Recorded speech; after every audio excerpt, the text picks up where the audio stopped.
This is a reading from a poem of the man God by Maria Valtorta, Volume 3, Episode 345. Jesus predicts his passion for the first time. Peter is reproached. 30th of November, 1945. Jesus must have left the town of Caesarea Philippi at daybreak, because the town is now far behind, with its mountains, and Jesus is once again in the plain going towards Lake Merom, from where he will go to the lake of Gennesaret. His apostles are with him, together with all the disciples who were at Caesarea, but no one is surprised to see such a numerous caravan on the road, because there are many more caravans of Israelites, or proselytes, going to Jerusalem from all parts of the diaspora, as they wish to remain for some time in the holy city, to listen to the rabbis, and breathe the air of the temple for a long time. They proceed quickly, but although the sun is already high in the sky, it is not troublesome, as springtime sunshine gently warms new leaves, trees in blossom, and makes flowers open everywhere. The plain before the lake is like a flowery carpet, and the pilgrims, looking at the hills surrounding it, see them spotted with white, rosy, pink, or almost red blossoms of the various fruit trees, or on passing near the houses of farmers or forges on the roadside, they enjoy the sight of the first rose bushes full of flowers in gardens, along hedges, or against the walls of houses. Johanna's gardens must be all in flower, remarks Simon Zealot. Also the garden in Nazareth must look like a basket full of flowers. Mary is the sweet bee that passes from one rose bush to another, then to the jasmines, which will soon be blooming, to the lilies, which are already in bud, and she will pick a branch of the almond tree, as she is wont to do. Nay, she may pick a branch of the pear tree, or of the pomegranate, to put it into the amphora in her little room. When we were young boys, every year we used to ask her, "Why do you always have a flowery branch there, and you do not put the early roses in it?" And she replied, "Because on those petals I can see an order written which came to me from God, and I smell the pure scent of celestial air." Do you remember, Judas? James of Alphaeus asks his brother. Yes, I do, and I remember that when I grew up, I used to wait anxiously for springtime, so that I could see Mary walking in her garden, under her trees, the blossoms of which were like clouds, or among the bushes of the early roses. I never saw anything more beautiful than the eternal girl passing lightly among her flowers, while doves were flying around her. Oh, let us go to her soon, Lord, that I may see all that as well, implores Thomas. All we need to do is quicken our steps and rest less at night, to arrive in Nazareth in good time, replies Jesus. Will you really take me there, Lord? Yes, Thomas, I will. We shall all go to Bethsaida, and then to Capernaum, where we shall part. We shall proceed to Tiberias by boat, and then to Nazareth. Thus, with the exception of you Judeans, we shall all be able to get lighter garments, as winter is now over. Yes, and we shall go and say to the dove, Rise, make haste, my beloved one, and come, for winter is past. The rains are over and gone. The flowers appear on the earth. Rise, my friend, and come, my dove, hiding in the clefts of the rock. Show me your face. Let me hear your voice. Well done, John. You sound like a sweetheart singing a song to his girl, says Peter. I am. I am full of love for Mary. I will never see other women excite my love, except Mary, whom I love with my whole self. I said the same a month ago, didn't I, Lord? Says Thomas. I think that we are all full of love for her, such a noble, celestial love, as only that Donna can inspire, and our souls love her soul completely. Our minds love and admire her intelligence. Our eyes admire and delight in her pure grace, which gives joy without any anxiety, as when one looks at a flower.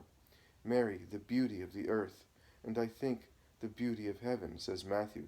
That is true. We all see in Mary what is the sweetest in woman, the pure girl, and the most sweet mother, and we do not know whether we love her more for the former or the latter grace, says Philip. We love her because she is Mary. That's it, remarks Peter. Jesus has been listening to them, and he says, You have all spoken very well. Simon Peter is quite right. One loves Mary because she is Mary. On our way to Caesarea, I told you that only those who join perfect faith to perfect love will be successful in understanding the true meaning of the words Jesus the Christ, the Word, the Son of God, and the Son of Man. But I can now tell you that there is another name full of meaning, and it is the name of my mother. Only those who add perfect faith to perfect love will succeed in understanding the true meaning of the name Mary, of the mother of the Son of God, and the true meaning will begin to appear clearly to the true faithful and loving ones in a dreadful hour of torture, when the mother is to be tortured with her son, when she co-redeems with the Redeemer in the eyes of the whole world, and forever and ever. When? Asks Bartholomew, while they stop by the side of a large stream where many disciples drink. Let us stop here and eat our bread. It is midday. We shall be at Lake Merom by evening, and we shall be able to get boats and shorten our journey, replies Jesus evasively. They all sit down on the tender grass on the bank of the stream in the warm sunshine, and John says, "It is a pity to spoil these little flowers which are so gentle. They look like little bits of the sky which have fallen here on these meadows. There are hundreds and hundreds of myosotis. They will grow more beautifully tomorrow. They have bloomed to turn the earth into a dining room for their Lord," says his brother James to comfort him. Jesus offers and blesses the food, and they all eat happily. All the disciples, like sunflowers, are looking at Jesus, who is sat in the center of the row of his apostles. The meal is soon over. It was made tasty by serenity and pure water. As Jesus remains sitting, no one moves. The disciples move a little to come closer and hear what Jesus is saying to the apostles who have asked him questions on what he said before about his mother. "Yes, because it would be a great thing indeed to be my mother according to the flesh.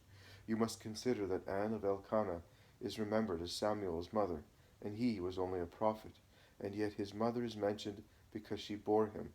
Thus, Mary would be remembered with the greatest praise for giving Jesus the Savior to the world, but it would be too little as compared with what God exacts from her to fulfill the measure required for the redemption of the world. Mary will not disappoint God's desire. She has never disappointed him. She has given and will give herself completely, both with regard to requests of total love and to those of total sacrifice.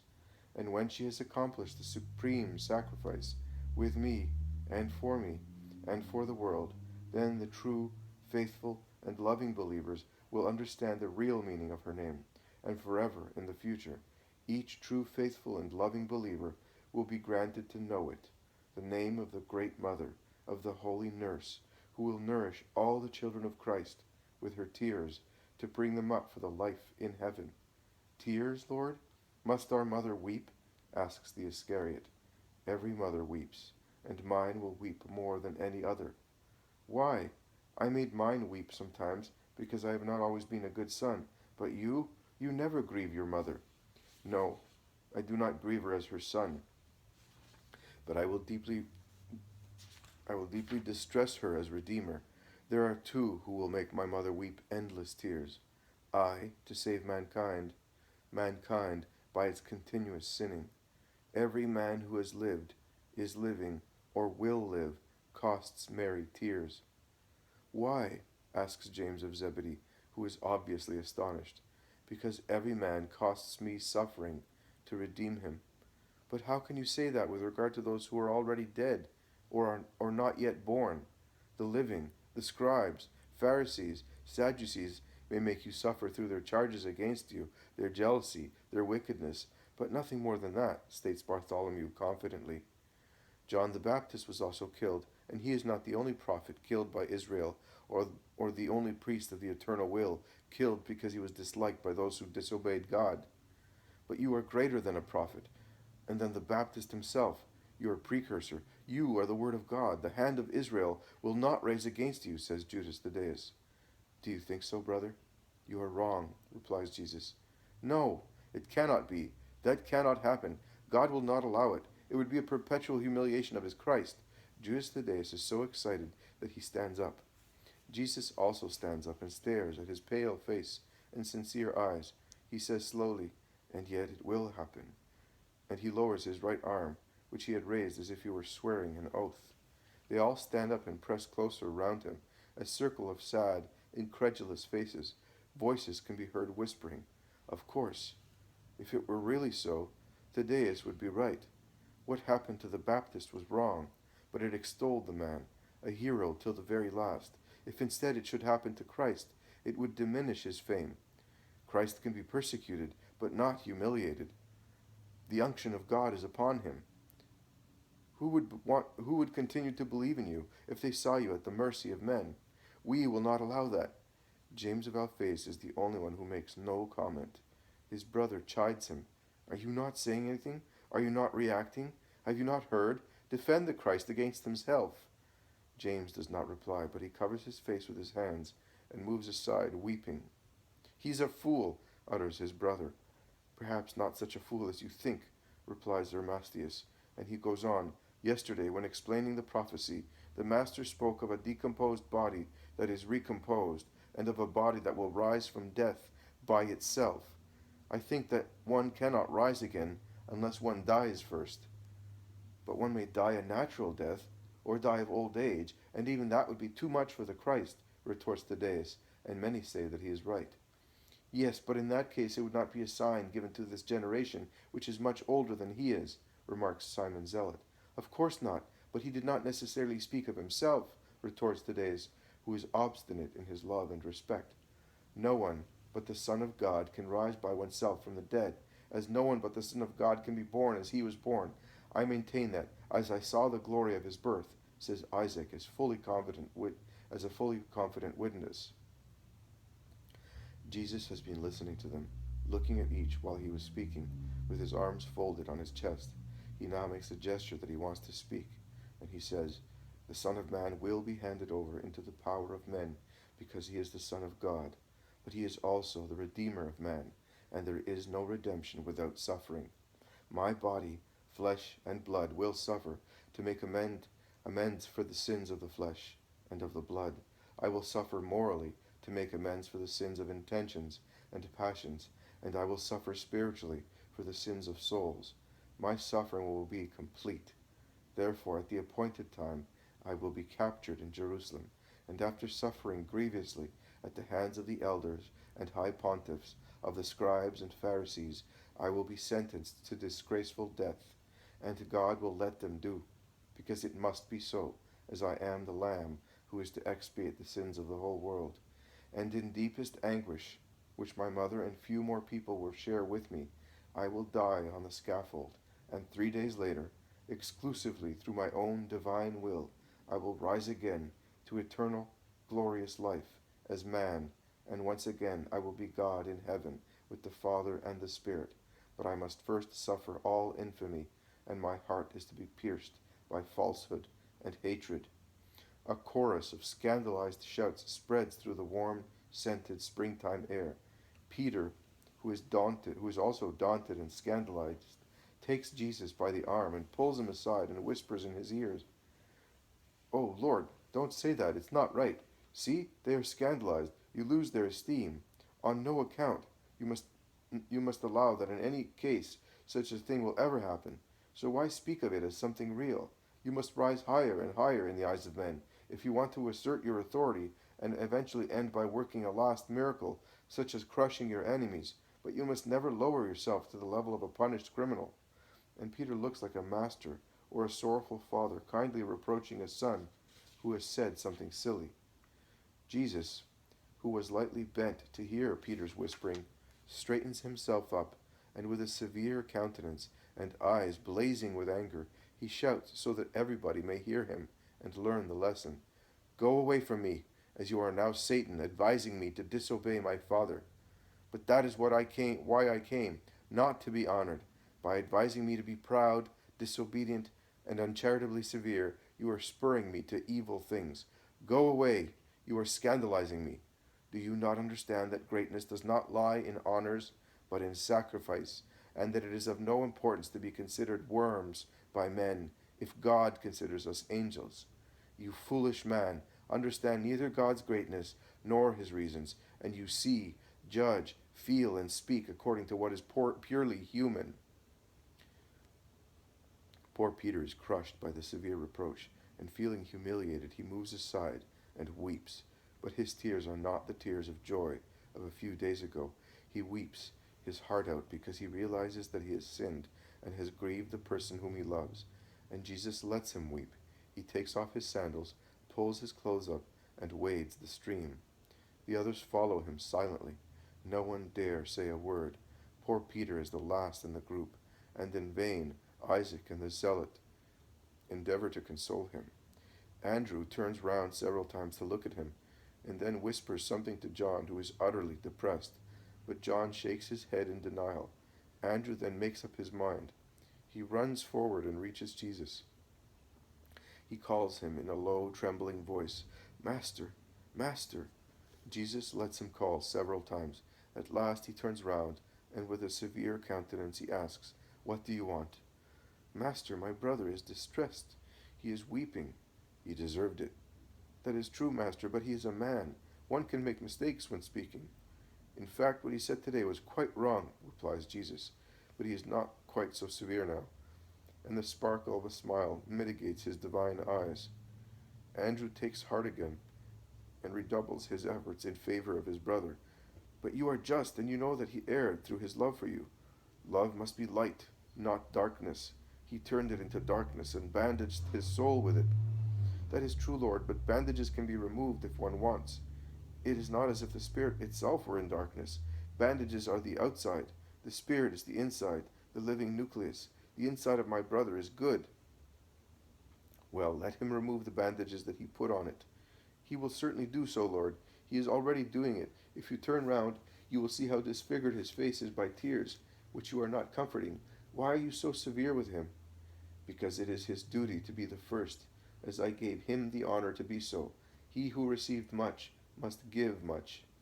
"Oh, Lord, yes, that is true, but do you not remember Mary of Lazarus, or John of Endor, or Aglae, or the beautiful woman of Chorazin, or Levi? You gave them everything, and they had only shown you their intention of being redeemed. Lord, you heard my entreaties on behalf of the beautiful woman of Chorazin and of Aglae. Would you not listen to my entreaties on behalf of your Simon and mine, who erred through his love for you?" Jesus looks at his mild apostle, who has become bold and insistent in favor of his brother, as he was silently insistent for the beautiful woman of Chorazin and Aglae, and his face shines brightly. "Go and call your brother," he says, "and bring him here." "Oh, thank you, my Lord. I will go at once." And he runs away as swiftly as a swallow. "Come, Simon, the master is no longer angry with you. Come, because he wants to tell you." "No, I am ashamed. He rebuked me only a little while ago. He wants me to reproach me again." "How little you know him. Come on. Do you think that I would take you to him to make you suffer again? I would not insist if I were not sure that a great joy is expecting you there. Come." "But what shall I tell him?" Peter asks, setting out somewhat reluctant. He is restrained by his human nature, but at the same time he is urged by his soul that cannot bear to be without Jesus' condescension and love. "What shall I say to him?" he continues to ask. "Nothing. Show him your face, and that will be sufficient," his brother says, encouraging him. All the disciples, as the two brothers overtake them, look at them smiling, as they understand what is happening. They arrive where is Jesus, but at the last moment, Peter stops. Andrew wastes no time. With a strong push, as he is wont to do when driving his boat into the lake, he hurls him forward. Jesus stops. Peter raises his face. Jesus lowers his. They look at each other. Two large tears stream down Peter's flushed cheeks. "Come here, my big, rash boy, that I may act as a father and wipe your tears," says Jesus. And he raises the hand on which the scar made by the stone at Giscala is still visible, and with his fingers he wipes the two tears. "Oh, Lord, have you forgiven me?" asks Peter in a trembling voice, taking Jesus' hand in his own and looking at him with loving, imploring eyes, as a faithful dog that wants to be forgiven by its angry master. "I never condemned you, but before I loved you. It is love not to allow deviations of sentiments and wisdom to strike root in you. You must be the first in everything, Simon Peter." So you still love me? You still want me with you? Not because I want to be the first, I'm happy to be even the last one, provided I am with you at your service, and I die at your service. Lord, my God. Jesus puts his hand round Peter's shoulders and draws him close to himself. And Peter, who has been holding the other hand of Jesus all the time, smothers it with kisses. He is happy and whispers, "How much I suffered.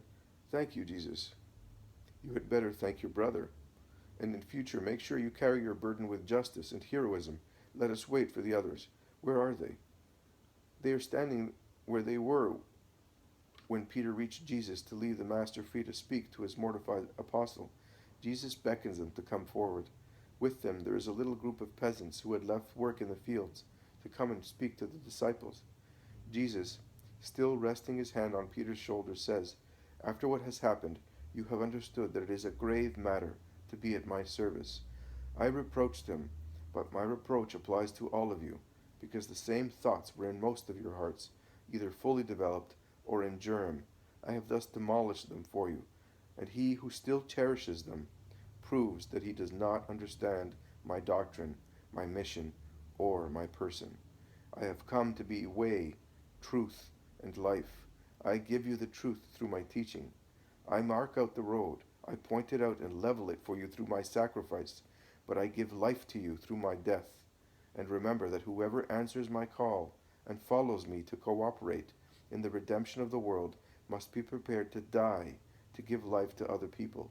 Thus, whoever wants to follow me must be prepared to deny himself, his old self with its passions, inclinations, customs, traditions, and thoughts, and follow me with his new self. Let every man take his cross, as I will take mine. He must take it even if it looks too defamatory to him. He must let the weight of his cross crush his human self, to free his spiritual self, which the cross does not fill with horror. On the contrary, it is a support, an object of veneration, because the Spirit knows and remembers. And let him follow me with his cross, and at the end of his life, will an ignominious death be waiting for him, as it is waiting for me? It does not matter. He must not grieve over that. On the contrary, let him rejoice, because the ignominy of the earth will change into a great glory in heaven, whereas it will be dishonorable to behave in a cowardly way in front of spiritual heroism. You always state that you are prepared to follow me and face death with me.